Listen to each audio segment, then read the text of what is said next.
Bonjour à toutes et à tous qui êtes comme nous atteints du syndrome ciné, bienvenue dans cette nouvelle vidéo. Aujourd'hui on vous parle de The Brutalist, le dernier film de Brady Corbett. Un drôle de film dont on va essayer de vous parler correctement. Parce on sort de la salle, voilà, c'est à chaud. C'est un peu à chaud, on est un peu perturbé par le film, on a pas mal de choses à dire.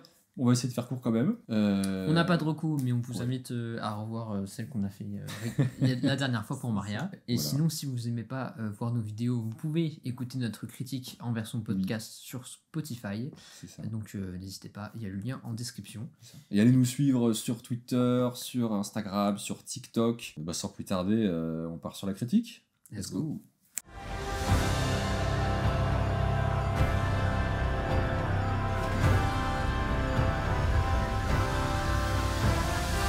Thomas, est-ce que tu peux nous faire un petit résumé du film, s'il te plaît?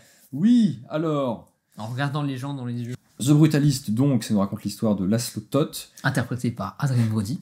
N'est-ce pas qui est un architecte hongrois qui fuit le nazisme à la fin des années 40 pour refaire sa vie aux États-Unis. Bon, évidemment, au début, en tant qu'immigré, il a beaucoup de mal à s'intégrer à la société américaine. Mais heureusement pour lui, un grand millionnaire américain... interprété par Guy Pearce. Tout à fait.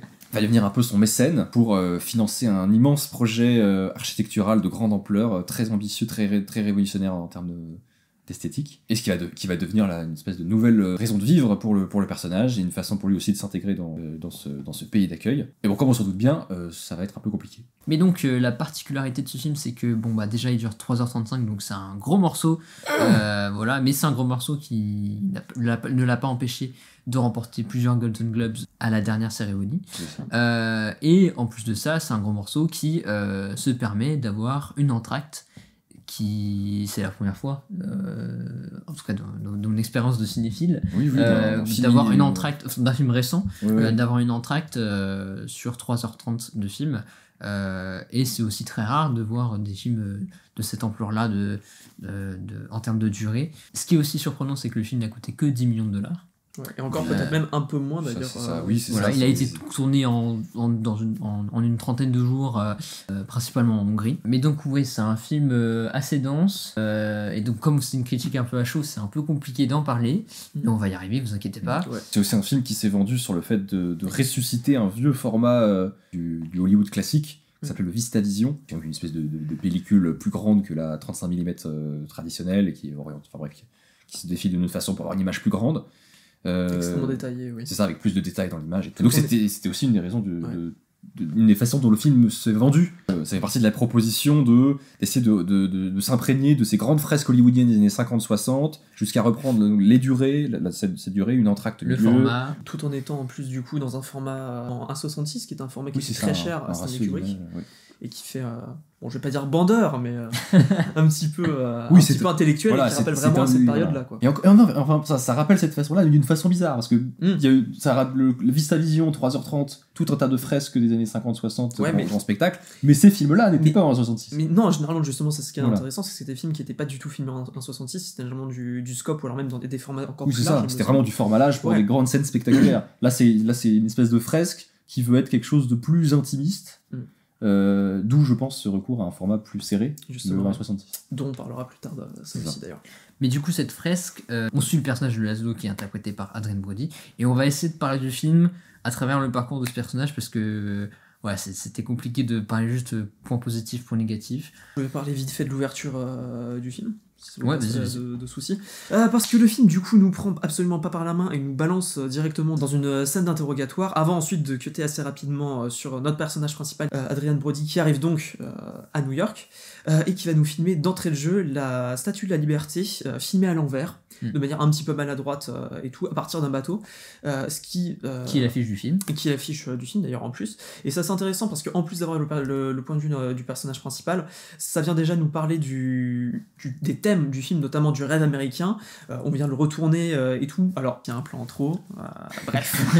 Mais en tout cas, on est sur ce plan symbolique qui est assez marquant, avec la musique qui arrive en plus. Donc l'intro est vachement bien réussie. Oui, surtout que c'est un truc très très chaotique. De mise en scène, caméra à l'épaule. Le personnage est pris dans une foule, dans l'obscurité, avec énormément de prise, c'est une espèce de scène de panique. On ne comprend rien à ce qui se passe pendant 2 longues minutes. C'est ça. jusqu'à ce qu'on finisse par Oui, parce comprendre qu'on qu'il voit est sur un il y a bateau des et qu'il vient d'arriver sur New York. On est vraiment ça. très paumé. Mais du coup, il y a une vraie sensation de. On court après le film dès le début, ce qui nous force à s'immerger dedans, ce qui marche vraiment bien. Et ce qui est intéressant aussi dans ce plan, c'est que c'était souvent la première image que les Oui, voilà. migrants voyaient ça. de New York et de l'Amérique, c'était cette statue. Il y avait aussi l'île, je sais plus, l'île où ils étaient Ellis confinés. Ellis Island. Ellis Island, il y avait C'est aussi ça. cette île. Bah voilà, c'est Mais- des grands symboles de. C'est ça. C'est les grandes promesses de l'Amérique. Enfin, je pense qu'il y a Exactement. tout un tas de films. C'est la porte d'entrée, C'est et ça. puis après, voilà. C'est ça. le- La il- vérité. la vérité est toute autre chose. Voilà. Mais, Attente versus réalité. Voilà. c'est C'est un ça. peu ça. Mais donc voilà, il y a quelque chose de très intelligent avec ce plan. Et donc on suit ce personnage qui va partir à la rencontre de son cousin qui est déjà arrivé plus tôt aux États-Unis Oui. et qui a déjà commencé à faire son petit business, etc. Et pour lui, ça a plutôt bien marché. quoi. Il s'est Oui, c'est bien ça. intégré. C'est Il ça s'est qui a marié, réussi à il s'est marié avec une femme catholique. il Moi, me c'est ça, semble, je crois, les c'est ça. catholiques. Et il parle. Il a changé perdu il a changé accent. son nom, il parle un anglais américain parfait. C'est ça. Et c'est comme ça que le scénario amène une des grandes questions du film sur cette même question du rêve américain, c'est de qu'est-ce que c'est que de devenir un Américain, ou qu'est-ce que c'est que de changer de pays, de s'intégrer dans une nouvelle société, et comment on vit avec le fait que ça va peut-être être difficile toute sa vie de sentir un rejet de la part des autres. C'est un film qui parle de cet architecte qui a plein de talents, mais qui est constamment rattaché à sa condition d'immigré juif d'Europe de l'Est. Et dès l'étape avec son cousin, on crée ce contraste-là, avec des petites scènes où comment ils se parlent, comment ils se regardent. Il y a pas mal de choses qu'on devine de ce qu'ils pensent l'un de l'autre, qui sont assez bien faites comme ça, même dans l'écriture de ce qu'ils se disent directement. Et c'est quelque chose qu'on va retrouver dans tout le film avec d'autres personnages. Donc parce que son cousin, déjà installé dans la société américaine, lui met un peu un pied à l'étrier dans une petite boutique de meubles, qui finit de façon un peu hasardeuse à être mis en contact avec ce grand millionnaire, grand mécène, qui est un peu fasciné par Par son architecture, par ses son idées, architecture. par ses Oui, idées parce qu'il modernes. a, comme le titre le laisse sous-entendre subtilement, c'est un architecte brutaliste. Et donc cette esthétique de bâtiment avec des lignes brutes très, très directes, très minimalistes, comme ça. Donc très très loin des ornementations sophistiquées qu'il pouvait y avoir avant. Et c'est avec ce personnage-là, avec ce nouveau milieu, que le film va commencer à tisser une nouvelle façon de parler de cette intégration de ce personnage. Mhm. Parce que ça aurait pu être un film assez caricatural sur un rejet très froid et net qu'on ressent de toute la famille de Guy Pearce. Mais c'est quelque chose qui est joué de façon plus insidieuse, Beaucoup plus subtil. Ouais. ouais, plus subtile et plus floue aussi. C'est-à-dire que Mais tu sens qu'il ne fait pas partie de cette société, C'est qu'il ça. n'en fera jamais partie. Il ne fera jamais et vraiment partie. ils lui feront comprendre que ce soit de manière insidieuse ou même de manière très directe. c'est ça. Et ça, c'est quelque chose qu'on ressent assez rapidement. Alors même que, justement, cette bourgeoisie se montre parfois assez accueillante, même de manière Oui, presque oui. étrange, Il y a une. à tu sais, Mais c'est prendre pas les gens montré non sous plus leur par la aile, ou caméra. alors essayer d'aider un petit peu à outrance et tout. Ce qui est pas montré justement de manière caricaturale, ça c'est très intéressant. Mais on sent, et ça très rapidement dans le film, qu'entre guillemets, ils appartiennent pas au même monde. Oui. Et que même si on va par exemple commander des trucs à Laszlo, ou on va l'aider à ramener par exemple sa famille aux États-Unis, il y a toujours une certaine appréhension qui reste, et c'est quelque chose qui reviendra très très fortement dans la seconde partie du film. Mais du coup, pour revenir un peu avec la lutte des classes, il y a aussi un truc que je trouve intéressant, c'est que peu importe son évolution, le décor du personnage principal de l'architecte, enfermé dans cette chambre ou dans un appartement que lui confie ou que lui Oui, offre, oui. Il est toujours logé. il est toujours chez- logé, et Ouais. même s'il grandit dans l'échelle sociale, c'est toujours le même décor, c'est toujours une chambre très, très renfermée, blanche, très simple, C'est ça. sans décoration. Oui. Même au moment de sa prime, Ouais. il est dans la cabane. Il est dans la cabane, il dort dans presque par terre, dans un truc je veux dire, qui dort limite à même le sol. Il est toujours dans un truc comme ça. Et tu sais pas si c'est son intention, enfin si c'est sa vrai. volonté, ou bien si c'est juste parce que les gens lui ont donné ça et puis point barre quoi. Oui, c'est ça. C'est ça. Genre, est-ce que c'est à quel point c'est absolument son entourage qui le considère vraiment comme le moins cher, on lui donne un taudis et il s'en contiendra, ou alors c'est un truc du personnage qui a gardé une espèce d'humilité ou alors encore autre chose, est-ce que c'est son rapport brutaliste et il estime qu'un mur il n'y a pas besoin d'avoir beaucoup de choses dessus. Enfin bref, on sait pas trop, mais c'est une des choses que le film soulève comme ça. l'air de rien, et avec lesquels on est un peu contraint de se débrouiller, quoi. C'est ça. Et c'est à la fois un des mystères du film, c'est qu'on n'en sait pas beaucoup sur ce personnage. Ce qui peut être bien parce que ça nous laisse nous faire nos propres idées et le spectateur travaille et ça c'est très bien, mais en même temps on l'a dit, ça bloque un peu sur ce que veut vraiment raconter le réalisateur et ce qu'il voit en ce personnage. Enfin, il finit par parler de lui, notamment avec des amis de ce grand millionnaire américain, donc ça finit par se dévoiler petit à petit. Mais c'est vrai que moi le perso, j'ai mis du temps à me rendre compte qu'effectivement on savait pas grand chose, parce que je me contentais de ce qu'on nous montrait de lui. Okay. Moi j'ai mis plus de temps pour le coup à réussir à m'attacher à lui, surtout que le début du film perd vraiment très très peu de son passé et qu'on n'a pas forcément beaucoup de scènes qui permettent de s'y attacher, mais ça vient quand même au fur et à mesure. Parce qu'il y a quand même des scènes de faiblesse, parce qu'il y a des scènes de son passé qui vont fonctionner sur lui. Juste Adrian Brody, quand on lui pose par exemple des questions de son passé, il y a quelques jolies scènes d'émotion où soit il se le remémore un peu, où il y a des émotions justement qui reviennent, et ça permet de bien jouer, surtout qu'en plus le cast s'en sort très très bien de manière générale, et ça permet de créer un peu d'attachement au perso. Même si c'est vrai que le film laisse parfois peut-être un peu trop de portes ouvertes, que ce soit sur son personnage ou d'autres termes. Parfois c'est vraiment une force, comme tu le disais sur ses origines, sur ce qu'il a pu subir, etc. Parfois ça peut être aussi une faiblesse où il a du mal à vraiment apporter un petit peu de clarté à certains éléments qui pourraient être un petit peu mieux. Mais bon. Donc beaucoup de portes laissées ouvertes aux spectateurs, mais beaucoup trop de portes parfois. C'est-à-dire qu'il y a des éléments peut-être déséquilibrent un peu son film. C'est-à-dire qu'il y en a qu'on ne pourra pas vous spoiler du tout, parce que ça arrive un peu comme un cheveu sur la soupe vers la fin, donc on n'en dira rien. Mais d'autres qui sont pas si puissants que ça narrativement ou en termes de mise en place de scènes intéressantes. C'est-à-dire que le personnage développe une addiction à l'héroïne qui n'aboutit pas à des explications, on sait pas des explications ou à des... On sait pas pourquoi il l'apprend, c'est pas... Enfin, ce qui est bien, c'est qu'on ressent juste son mal-être de pas se sentir accepté par tout le monde. Ouais, un des trucs qui est dommage sur la drogue, c'est qu'il y a aussi des petites portes ouvertes sur pourquoi il l'apprend. Est-ce que c'était... parce qu'on apprend à un moment que c'était pour traiter son nez. Son nez qui blessure au nez. Qu'il a dès le début du film, donc c'est pas vraiment un spoiler. Il dit ça à quelqu'un. Mais il y a aussi des portes ouvertes qui sont laissées sur le fait de est-ce qu'il en prend pour oublier ses problèmes, est-ce qu'il en prend pour oublier d'autres traumas et des choses comme ça. Et c'est vrai que le film laisse des portes ouvertes et au final ça débouche sur pas grand chose en effet, vu que il y a comme quelques scènes qui sont plutôt stylées, qui aussi en termes de mise en scène et d'éclairage apportent quelques petits trucs, mais c'est parfois un peu superflu, surtout dans son dernier tiers, et c'est un peu dommage. Il y a des éléments, surtout dans cette deuxième partie, où personnellement parfois je me pose des questions sur leur utilité, où je me dis ouais, ça apporte par exemple plus tard une scène qui est intéressante, mais est-ce que c'était forcé de le faire de telle ou telle manière? On peut pas vous spoiler, donc je peux pas en parler dans des plus grands termes, mais ça vient diaboliser certains personnages, ce qui est intéressant, mais c'est des personnages où on sait déjà que c'est des fils de pute, il n'y a pas forcément besoin de montrer des actes absolument atroces pour le faire comprendre, mais bref. Oui, c'est ça, le scénario prend parfois des virages qui veulent surprendre, qui sont très surprenants, et ça marche vraiment bien. Je pense que la salle se rigidifiait sur des scènes comme ça. Mais c'était quelque chose c'est à la fois une continuation de ce qui a été installé dans le film, mais en même temps c'est ce que tu disais. Est-ce que c'était est-ce qu'il y avait besoin d'être aussi brutal, lol, dans la façon de le raconter et de l'écrire?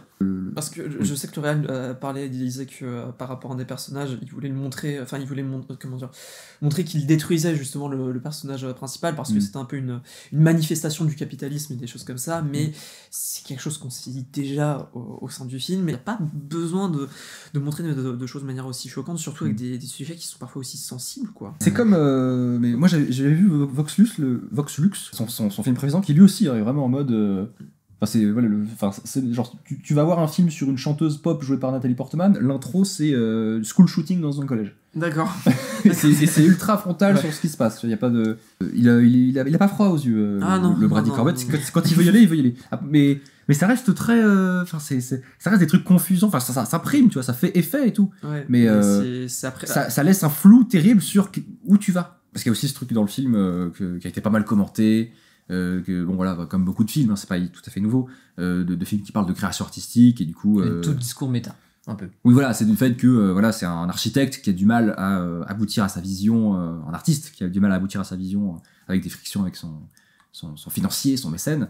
Son producteur. C'est ça. Donc un récit ou une thématique qui peut parler à n'importe quel réalisateur américain d'Hollywood. C'est à peu près la base là-bas. C'est au moins tout ce qu'ils ont en commun, c'est de galérer à financer leur film et à faire aboutir leur vision. Et surtout avoir, enfin voilà, un director's cut, je veux dire, de construire le film contrôle, à leur manière et de contrôler entièrement leur œuvre. Oui, c'est quelque chose qui est abordé dans le film. Mais est-ce que c'est bien traité ? Moi, je suis perplexe par ça. Et c'est un des éléments qui paraissent un petit peu convenus ou qui sont pas si nouveaux ou intéressants à suivre. Non, c'est vrai. J'avais l'impression. C'est pour ça que j'ai aussi le cul entre deux chaises avec le film, et que parfois je le trouve pas assez clair dans certaines de ses intentions. Il a tellement à cœur de laisser le spectateur parfois dans l'interrogation, Ouais, que c'est presque excusable quoi à certains moments. Je sais pas, en termes d'atmosphère, enfin, je pense qu'il faudra peut-être un peu plus de temps pour pouvoir vraiment y repenser. Moi, je sais pas. Moi, je ressens vraiment pas tant que ça, moi, ce mystère, l'idée d'offrir un boulevard imaginatif au spectateur. Moi, je ressens plus, il se passe des choses qui sont pas si passionnantes que ça. Un peu J'ai quand même ça, de laisser un boulevard. Enfin, il y a certaines scènes qui prennent vraiment le temps de se raconter et qui sont assez belles et qui, comment dire, vont pas forcément laisser place à l'imagination du spectateur, mais ils vont le faire rêver un petit peu aussi. Le film n'a pas forcément besoin de se justifier sur est-ce que ça sert vraiment ou pas. Parfois, il y a une magie qui se crée dans The Brutalist qui fonctionne, quoi, c'est tout. Il y a une magie, il y a une certaine émotion qui en sort. Après, est-ce qu'on ne parlerait pas de la forme ou est-ce que vous voulez continuer sur le reste ? Mais parce que c'est vrai qu'en termes de forme, on est quand même sur un film du coup qui est tourné en VistaVision, et ça, surtout avec toi, je me souviens qu'on en a beaucoup parlé avant d'entrer au cinéma, pendant l'entracte et après le film, de pourquoi filmer ce film en VistaVision, parce qu'il nous fait un film qui est quand même très intimiste sur beaucoup de points, et c'est juste que parfois le VistaVision va servir, et je trouve que c'est peut-être un chouïa rare quand même, à filmer des plans vraiment majestueux, surtout dans sa deuxième partie. On parlait justement de la partie dans la carrière, les plans larges paysages aussi, des plans sur un train par exemple, qui est absolument magnifique, mais à plusieurs reprises du coup ça va servir à filmer du coup des personnages qui discutent dans une salle. C'est très bien filmé, c'est joli, il y a une jolie photo et tout, mais c'est un peu dommage. Et surtout, on s'est posé la question de le VistaVision, c'est quand même un format qui est assez impressionnant. Pourquoi l'utiliser pour quelque chose d'aussi intimiste ? Alors parfois, il y a des scènes où il n'y a pas tant de détails que ça, y compris dans certains appartements où ils se trouvent, ou alors dans certains cafés où ils discutent, ou des petits trucs comme ça. Surtout qu'en plus, par contre dans la première partie, peut-être un peu moins dans la deuxième, on va avoir des plans d'extérieur, par exemple en bagnole ou en voiture, où on va dans l'axe, on suit le mouvement. Oui, avec la caméra à ras du sol. On a la caméra vraiment à ras du sol, on a très peu d'horizon, ou alors c'est vraiment caché par la terre. Et c'est un peu dommage, quoi, parce qu'on est vraiment dans le flow de l'action, c'est même plutôt joli en termes de plans, mais pour filmer un décor, bof, quoi. Je comprends pas pourquoi utiliser le VistaVision pour ça. Encore pour la deuxième, je peux comprendre, surtout à certains moments où il s'en sort très très bien.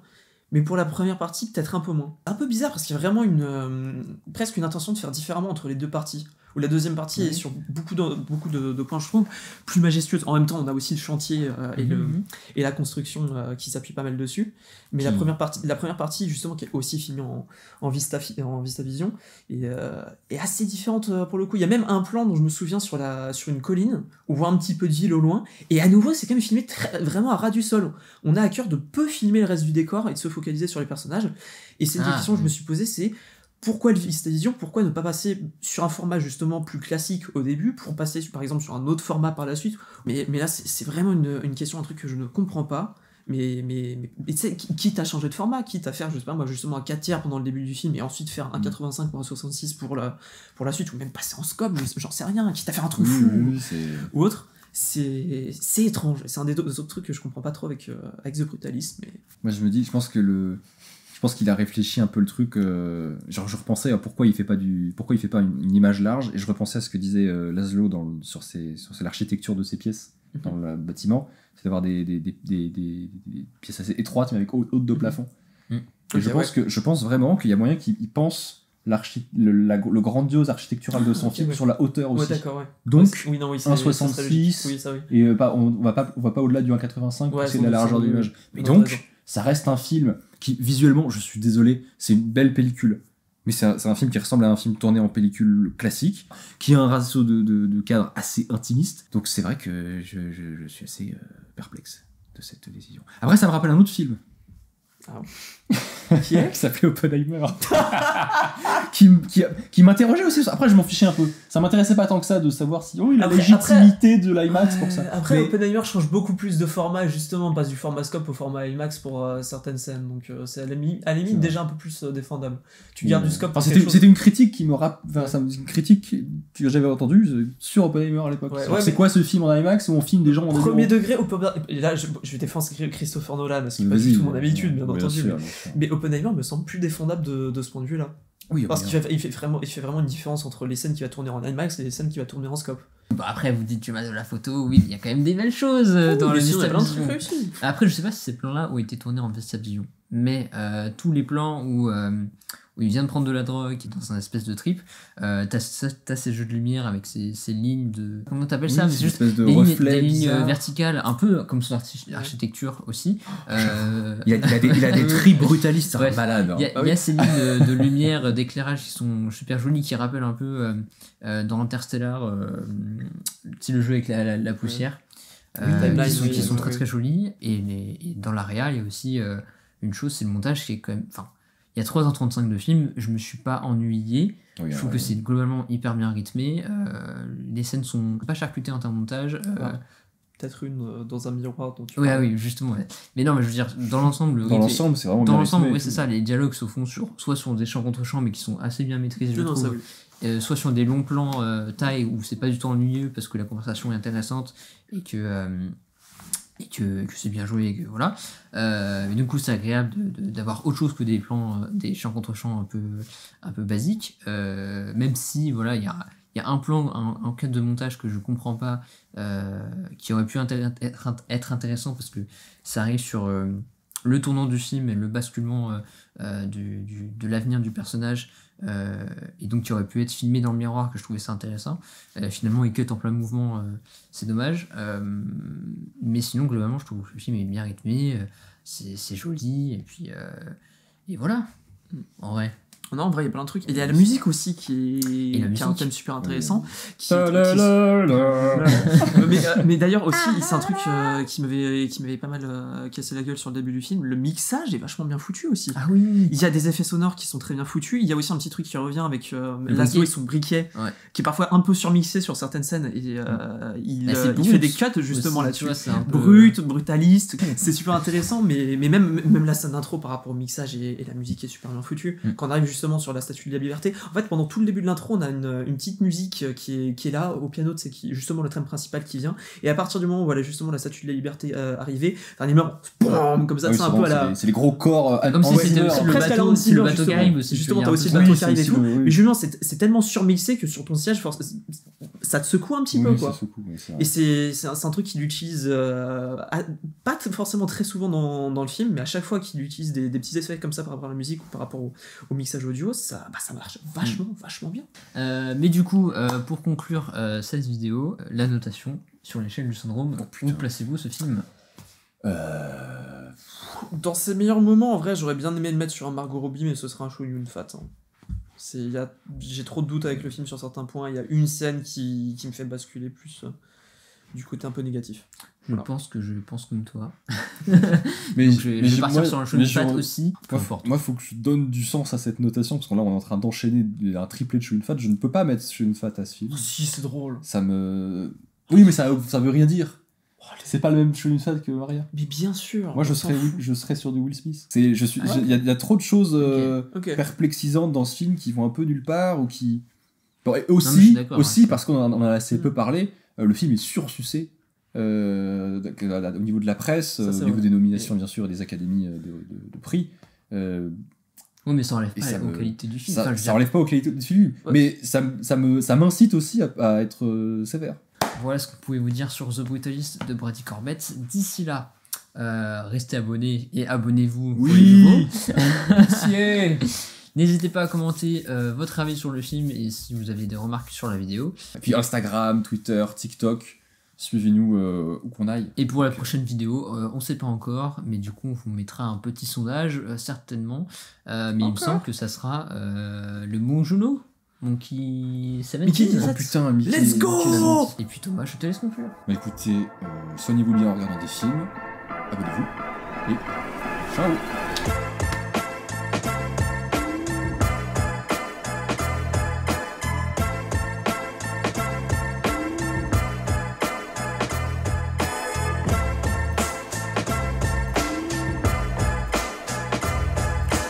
Romain, j'ai des- une question. Oui. surtout. Il était une fois en Amérique ou The Brutalist? Je saurais pas te dire, c'est vraiment pas clair. Enfin, il y a un personnage, il y a un protagoniste que j'ai envie de suivre et un autre pas du tout. D'accord. Je saurais pas te dire. C'est trop abstrait dans ma tête là.